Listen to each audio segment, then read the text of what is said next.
Hi friends, welcome to Diksuchi.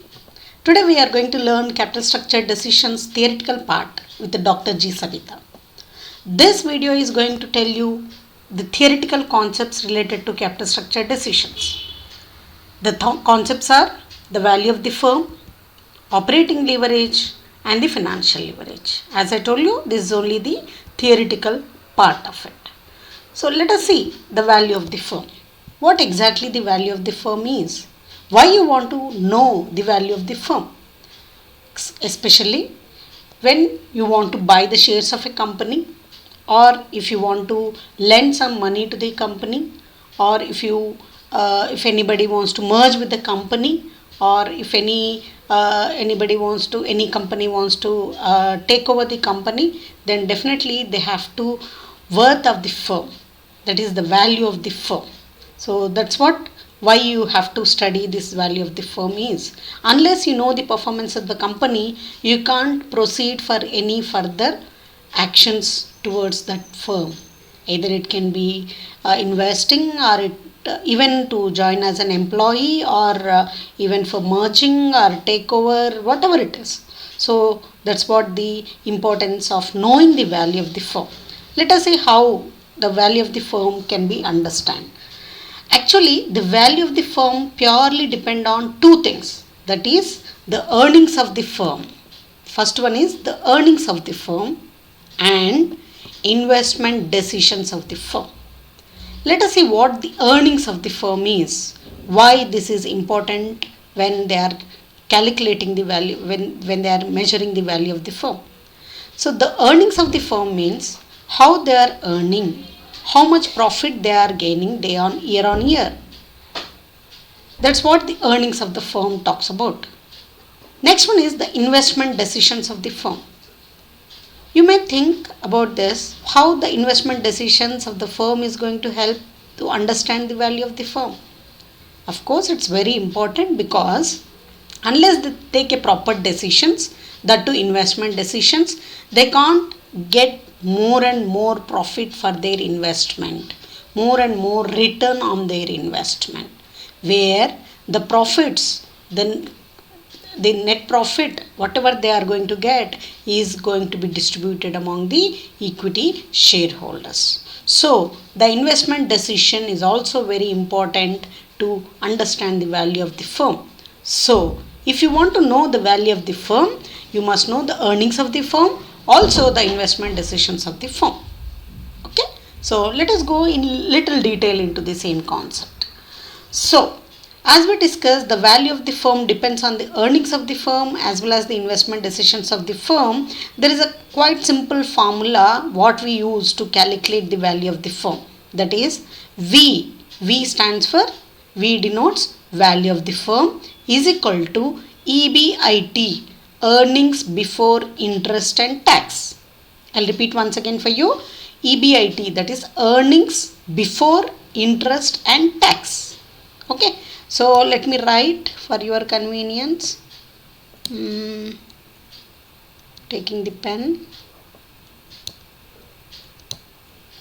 Which color? We'll take V. Okay. So earnings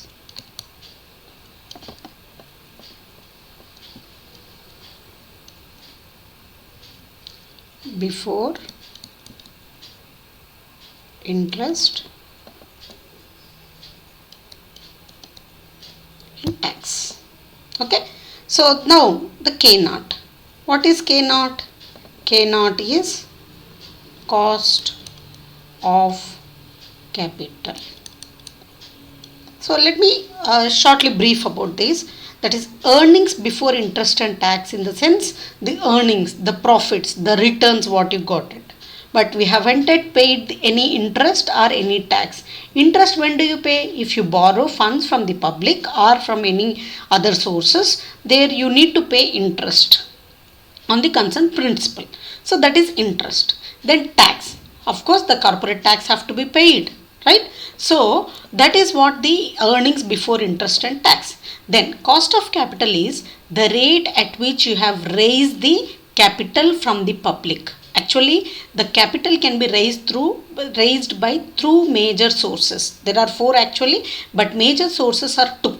One is equity, the other one is debt. Equity, that is equity share capital. Debt, that is through debentures or loans or the other long term loans. Okay, so that is what the cost of capital. So value of the firm V is equal to EBIT divided by K naught. This also can be calculated by using the other formula, that is I divided by K. I is interest. I is interest. And KI. So KI sometimes also will be written as KD, that is cost of debt. The value, the rate at which you have raised the funds, we have raised the funds through loan from the public, right? Or public or corporates or any other sources. So that is what's cost of debt. So this is related to the debt. As I told you, the capital can be raised through two sources. One is debt, the other one is equity. This was discussed already in another video. So for your clear understanding, you can watch that video so that you can understand what exactly the debt and equity is. Let me continue further. So I by KI plus, now this is related to the debt.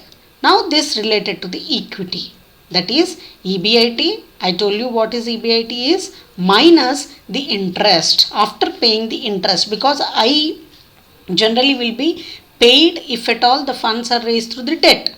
So already we are paying I here, no? So we are deducting that. So once you deduct EBIT minus I, that generally will be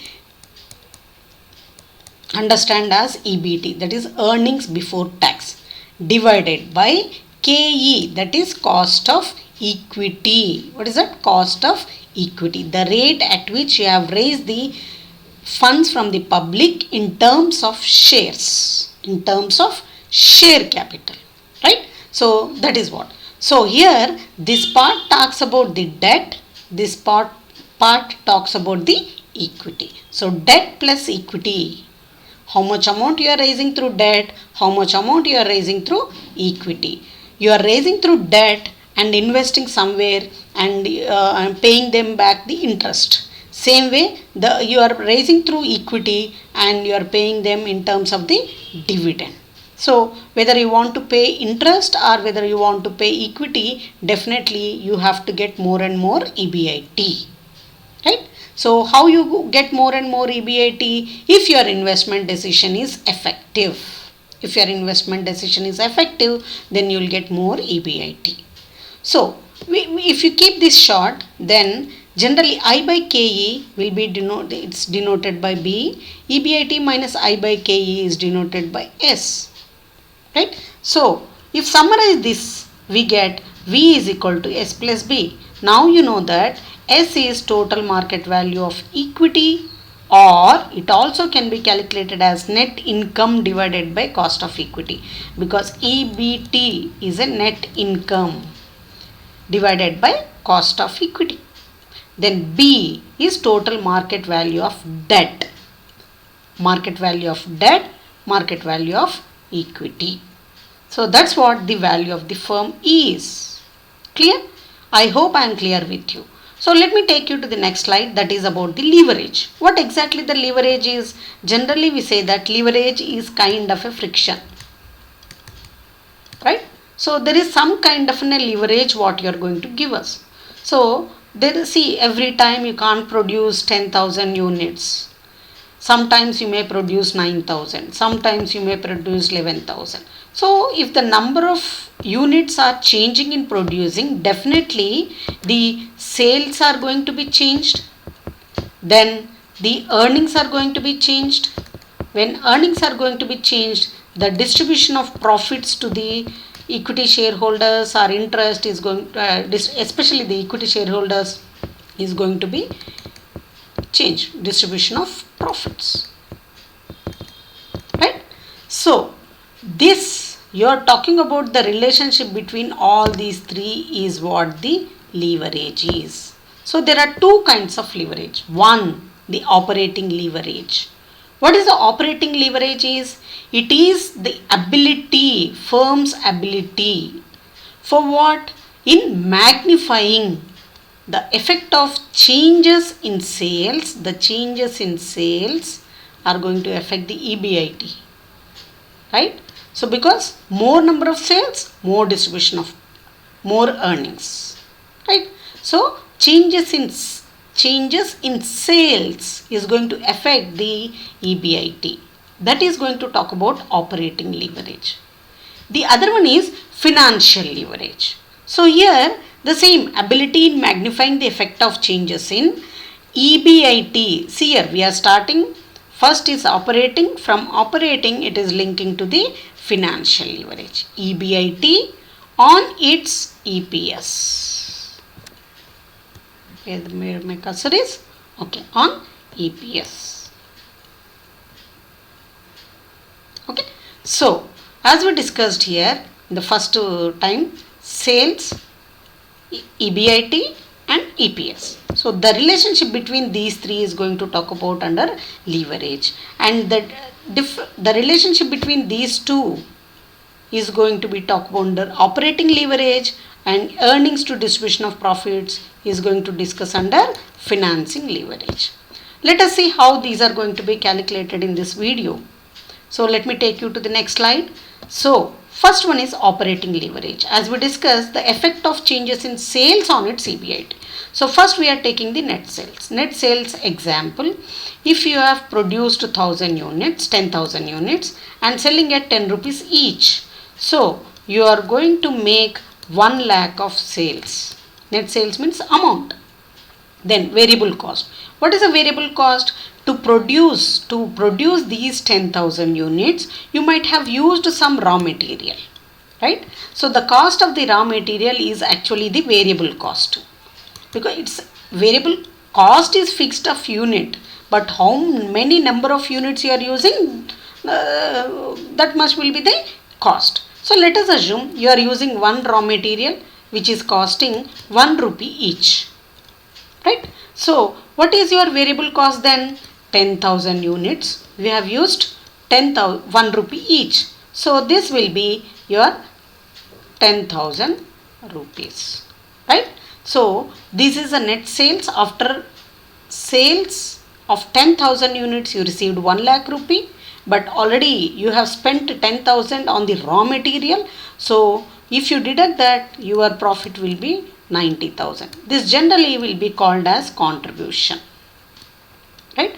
After contribution, if you need to deduct the fixed cost. What is the fixed cost?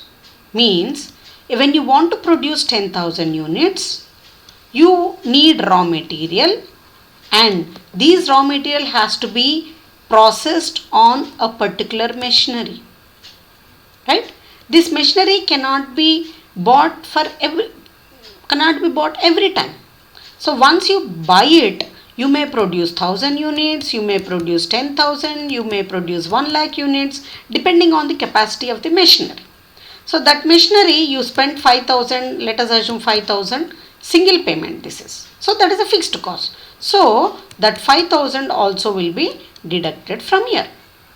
That is what? Contribution minus fixed cost. Then the leftover is 85,000, which is your earnings before interest and tax. Got it? So net sales minus variable cost is called contribution, minus net sales minus variable cost is contribution. From the contribution, if you deduct fixed cost, you are going to get EBIT, right? So this is what the operating leverage means. If net sales changes, automatically the variable cost changes, and also it will lead to change in EBIT. Right? Now, let me talk about the financial leverage. It's a continuation.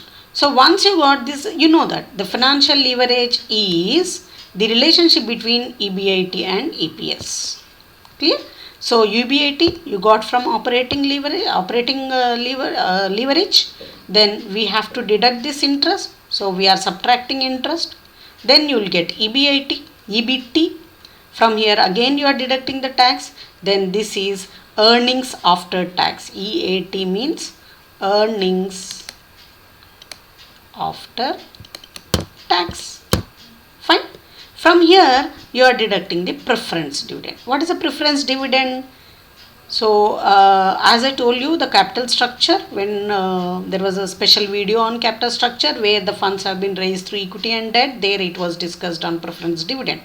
So, for this video, I just keep it short to understand what is a preference dividend is.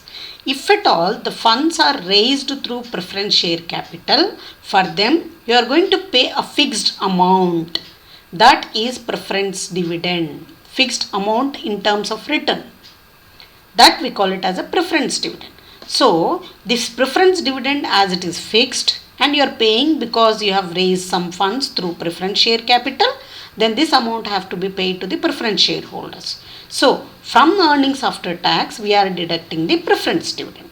Then, this is what exactly the amount available to the equity shareholders. Who are the equity shareholders? The shares whoever bought. Company shares whoever bought is called equity shareholders. Even as per accounting standards, see, business is a separate entity. In the sense, once the company went for IPO and raising the shares, then even the owner of that particular company also will become the equity shareholder of that particular company. So there are also another video on this. If required, I may shoot exclusive video on this EPS, earnings per share. Then you can have a clear understanding on that. Now, after getting this earnings available to equity shareholders, this amount equally distributed among the number of shareholders. That is, number of outstanding shares, not the shareholders, outstanding shares. In the sense, see, for example, you have raised, let us assume 10,000 rupees, each 10 rupee, right? So, almost you have raised 1 lakh of rupee. In the sense, number of shares are 10,000. This will be considered as number of outstanding shares. So, if you apply this example, the EBIT is, how much EBIT is? 85,000, right? So, where is my cursor? Yeah. EBIT is 85,000. Let us assume the interest is 10,000. Then, the earnings before tax is 75,000. Generally, let us assume the corporate tax is 50%. Then 37,500 will be paid as a tax. Then you left over with 37,500. Let us assume there are no preference dividends. Okay. So if at all you have any preference dividend, you can divide it. So now the amount available to the equity shareholders is 37,500. This 37,500 will be divided by the number of equity shares, that is 10,000. Fine. So how much we are going to get it? 37,500 divided by. So 3 rupees 75 paisa is EPS, that is earnings per share. Clear? So once if EBIT changes, then automatically after deducting all these, EPS also is going to be changed. Right? So the operating leverage is talking about the relationship between net sales and EBIT, how it is going to affect, and financial leverage is going to talk about EBIT and EPS relationship. So that's what for this video, friends. And any quantitative or any introduction to capital structure, everything will be recorded in a special video, and you can watch them so that you can have a clear understanding. I hope I am clear with you about these two main concepts, that is leverage, under leverage, operating leverage and financial leverage, earlier to this value of the firm. Okay, thank you all. Bye, take care, see you in the next video.